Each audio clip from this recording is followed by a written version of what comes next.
Evaluasi SHMH MKN, saya dosen tetap di Universitas Pamulang. Kepakaran saya dalam bidang hukum perdata dan hukum perikatan.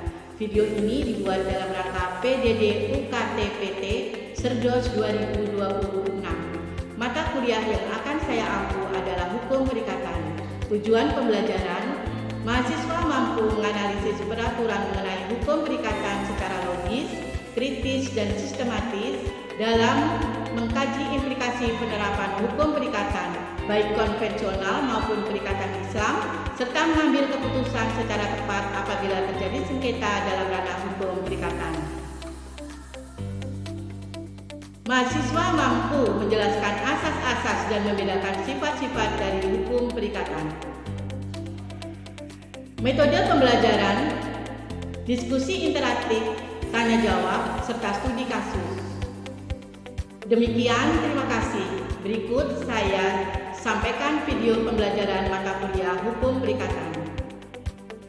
Assalamualaikum warahmatullahi wabarakatuh. Waalaikumsalam warahmatullahi wabarakatuh. Pagi teman-teman semua. Pagi. Kita panjatkan puji syukur kepada Allah SWT bahwa di pagi hari ini kita bisa berkumpul kembali untuk melaksanakan belajar mengajar di pertemuan tentang hukum perikatan. Berdoa mulai. Doa selesai. Absen dulu ya. Asmat Yudi Kayani Hadir Bu. Apiana Felita Sitompu Hadir Bu. Atiran Madya Safika Hadir Bu. Bella Otakia Dava Supando Dea Prayoga. Absen sudah semua kita.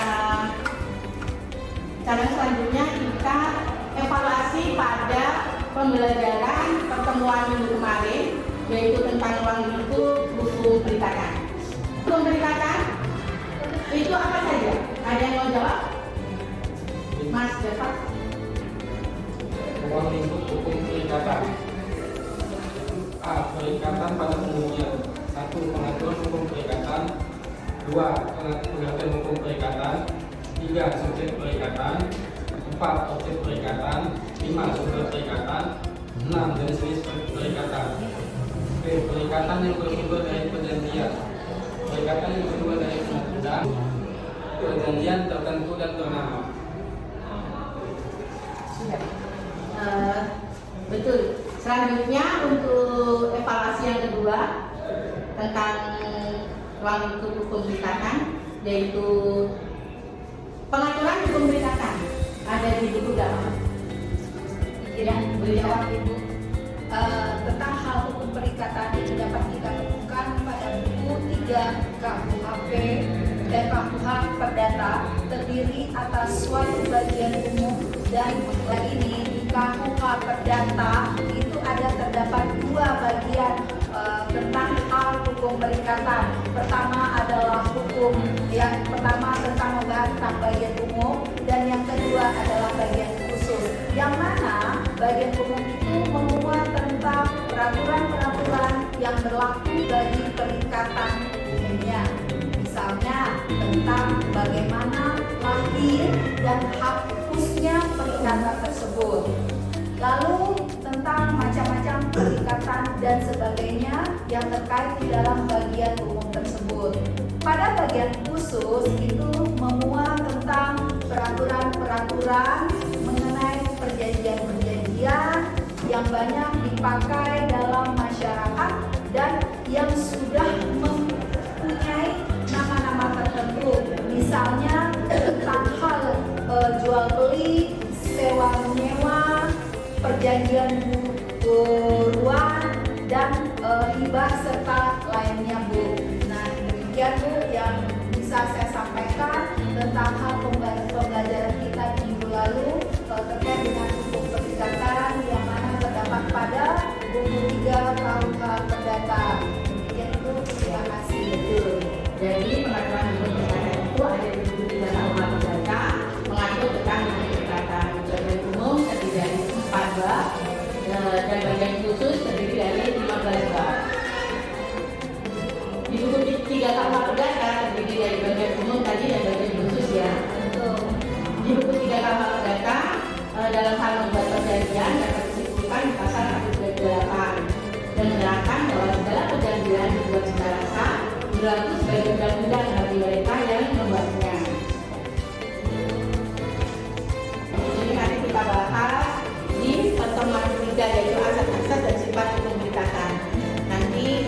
kita lanjut untuk membuka pasal-pasalnya. Jadi pertemuan ketiga ya, asas-asas dan sifat hukum perikatan.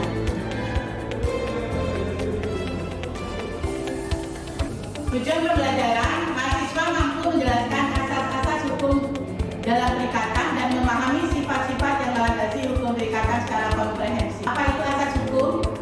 Definisi umum. Asas adalah tumpuan berpikir atau berpendapat, merupakan dalil umum tanpa mensyaratkan syarat khusus mengenai pelaksanaannya. Norma dasar, asas hukum adalah norma dasar yang dijabarkan dalam hukum positif. Ia berfungsi sebagai petunjuk atau mengedepan hukum dalam masyarakat. Asas hukum utama dalam hukum perdata. Utama dalam hukum perdata. Satu, yaitu asas konsensualisme. Itu tentang syarat sahnya perjanjian.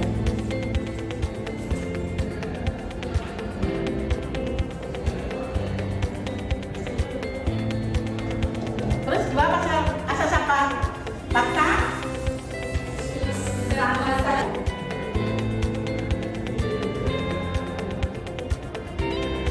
Tentang kontrak mengikat. iya, tentang kontrak pasalnya 1338.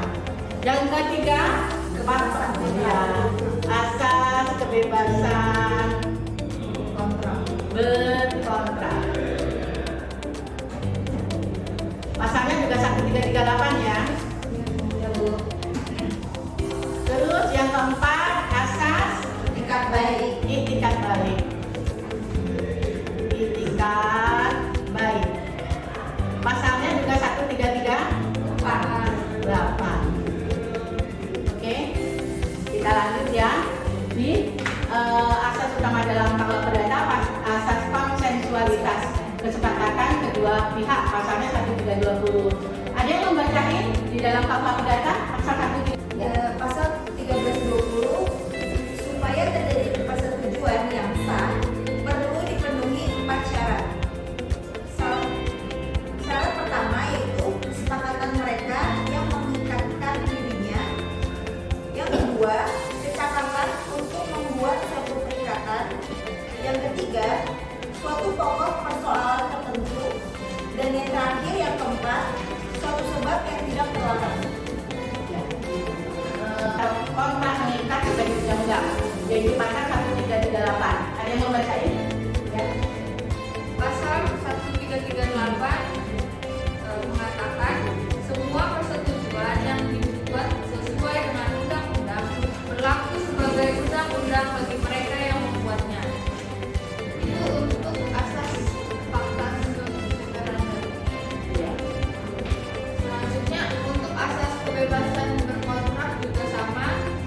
Persetujuan itu tidak dapat ditarik kembali selain dengan kesepakatan kedua belah pihak atau karena alasan-alasan yang ditentukan oleh undang-undang. Selanjutnya lagi, asas untuk itikat baik masih di pasal yang sama. Persetujuan harus dilaksanakan dengan itikat baik. Terima kasih. Kita berbicara tentang buku 3 yaitu perikatan. Pengertian perikatan itu sendiri apa? Pengertian perikatan. Perikatan. Dalam bahasa Belanda ya, secara etimologis.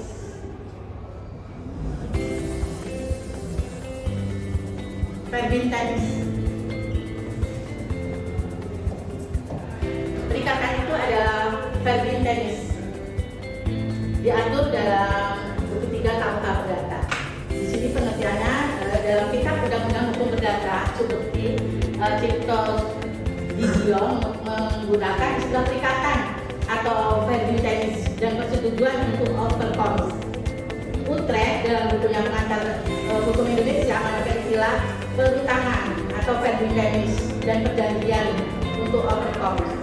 Ahmad Incan dalam bukunya Hukum Perdata 1B menerjemahkan verbintenis dengan perjanjian dan overcome dengan persetujuan.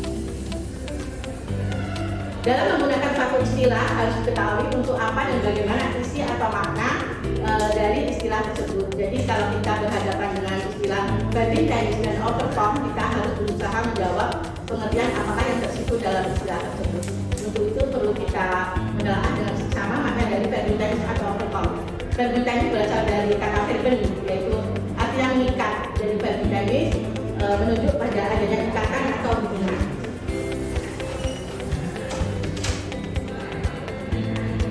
Tadi verbintenis berasal dari bahasa Belanda ya. Terus perikatan. Perikatan itu adalah apa? Perikatan adalah suatu hubungan hukum antara dua orang atau lebih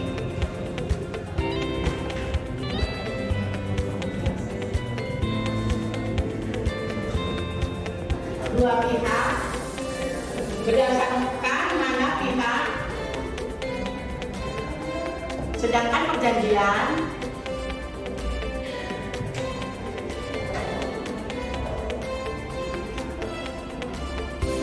adalah suatu peristiwa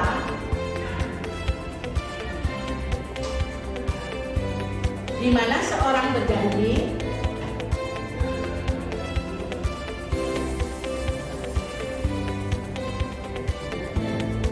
kepada seorang lain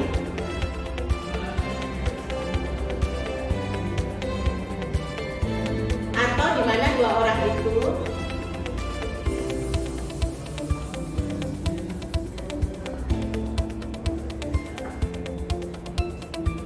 saling berjanji untuk melaksanakan suatu hal.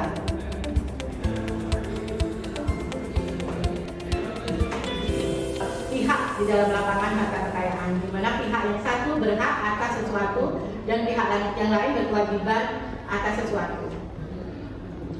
Perikatan dan perjanjian menunjuk pada dua hal yang berbeda. Perikatan adalah suatu istilah atau pernyataan yang bersifat abstrak, menunjuk pada hubungan hukum dan lapangan harta kekayaan antara dua orang atau lebih orang atau pihak, di mana hubungan hukum tersebut melahirkan kewajiban kepada salah satu pihak yang terlibat dalam hubungan hukum tersebut. Pihak yang berhak menuntut atas sesuatu dinamakan kreditur. Yang kreditur memberikan itu atau si piutang. Hubungan antara dua orang tadi adalah suatu hubungan hukum yang berarti bahwa si hak berpiutang itu dijalani oleh hukum atau undang-undang. Di dalam pasalnya itu 1, 2, 3 juga disebutkan bahwa perikatan lahir karena apa? Ada yang mau bacain pasal 1, 2, 3? Ya, Mbak. Suatu persetujuan atau karena undang-undang. Betul. Ya, berarti pasal 1, 2 perikatan lahir karena suatu persetujuan atau karena undang-undang. Maksud dari pasal tersebut adalah setiap perikatan bisa lahir karena persetujuan atau perjanjian dan karena undang-undang. Contohnya jual beli dan lahir seorang anak. Dari kedua contoh tersebut adalah hubungan hukum yaitu antara hak dan kewajiban.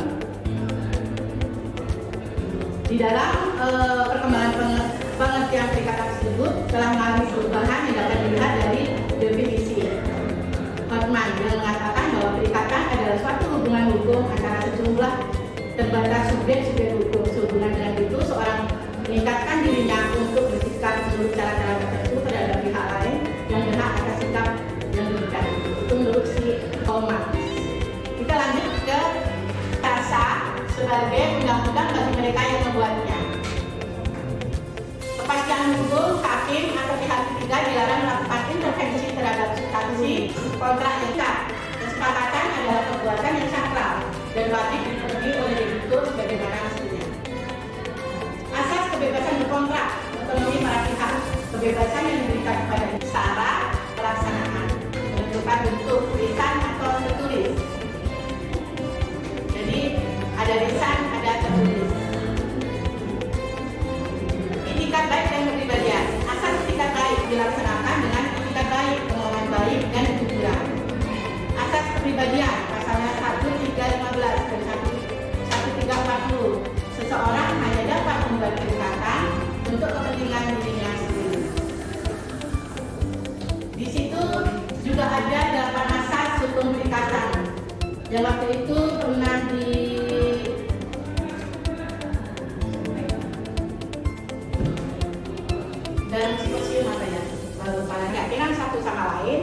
Asas persamaan hukum, subjek hukum memiliki hak dan kewajiban yang setara. Asas keseimbangan, posisi kreditur dan debitur harus seimbang. Kepastian hukum, fakta sum sepada, mengikat sebagai undang-undang. Moralitas didasarkan pada panggilan hati nurani dan adat. Kepatutan mengikat hal-hal yang lazim menurut sifatnya. Kebiasaan mengacu pada apa yang lazim terjadi di masyarakat. Perlindungan melindungi pihak yang lemah atau umumnya debitur.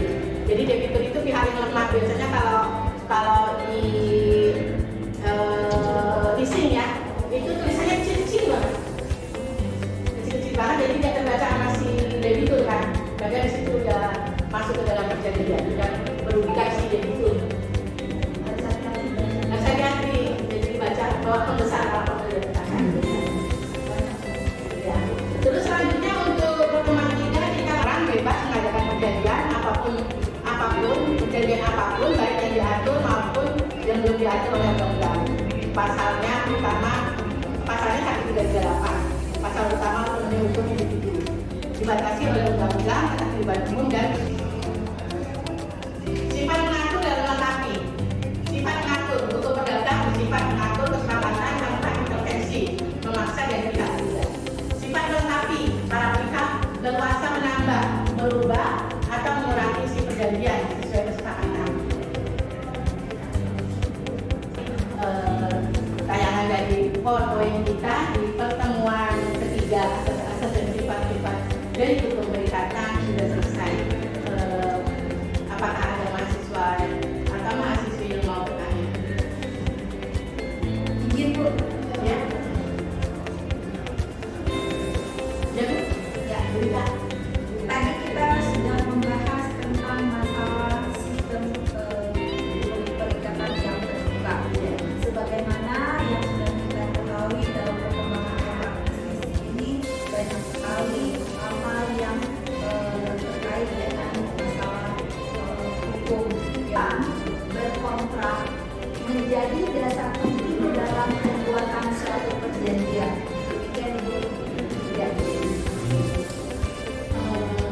Asas kebebasan berkontrak atau party otonomi atau fakta sum sepada merupakan pilar penting atau fundamental dalam hukum perjanjian.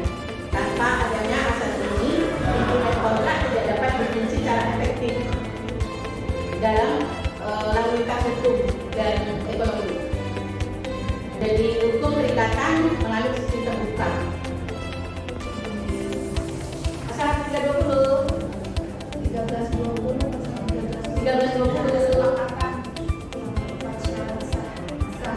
sepakat mereka yang menegakkan diri cakap untuk membuat suatu perikatan, terus suatu pokok persoalan atau hal tertentu, suatu sebab yang halal. Jadi di dalam syarat-syaratnya perjanjian tadi, syarat-syaratnya perjanjian ya,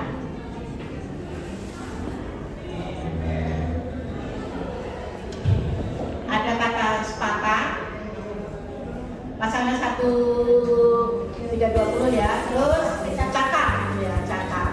Di sini adalah subjeknya ya, syarat subjeknya, terus yang di sini suatu hal tertentu, atau persoalan tertentu, Sebagian terlarang.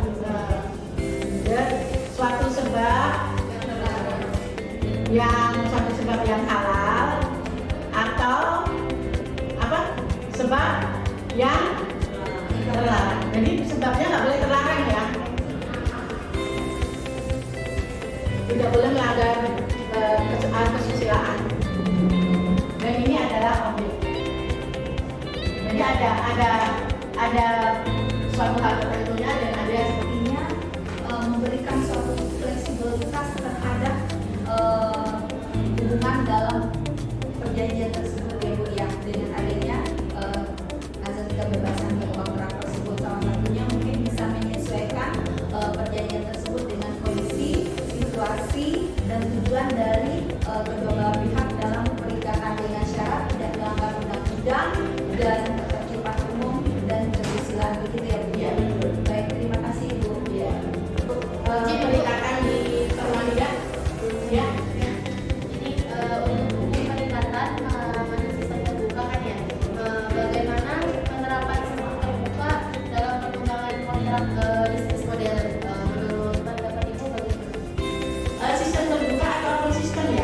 di dalam ikatan. Pasalnya 138 ayat 1 KUH Perdata memberikan pembenaran juridis bahwa pasal-pasal dari buku 3 KUH Perdata pada umumnya bersifat sebagai hukum yang melekat. Artinya aturan di undang-undang boleh disampingkan atau dikesampingkan, boleh disimpangi atau dikesampingkan jika para pihak mendaki yang lain gitu ya. Kontrak bisnis modern sistem terbuka ini bukan lagi sekedar teori ya, melainkan menjadi jantung yang menggerakkan roda ekonomi global dan digital. Penerapannya salah satu penerapan konkret dalam sistem terbuka dalam perkembangan kontrak bisnis saat ini yaitu lahirnya kontrak baru atau inovasi baru. Sistem terbuka pada awal ke-19 ya, bahwa data itu kan diambil dari berdasarkan skema kerjasama baru dan efisien. Seperti apa? Contohnya kontrak dagang elektronik, terus fintech juga termasuk. fintech, contohnya yang bisa dipakai e-commerce atau digital contract ya, Digital contract. digital contract, Terus financial technology, fintech ya. Yep. DS dan tugas mandiri yang berkaitan dengan soal-soal HOTS yang berkaitan dengan pertemuan ketiga, asas-asas dan sifat-sifat dari hukum perikanan ya. Dikerjakan besok dikumpulkan dulu Pak. Baik, Ibu. Terima kasih. Wabillahi taufiq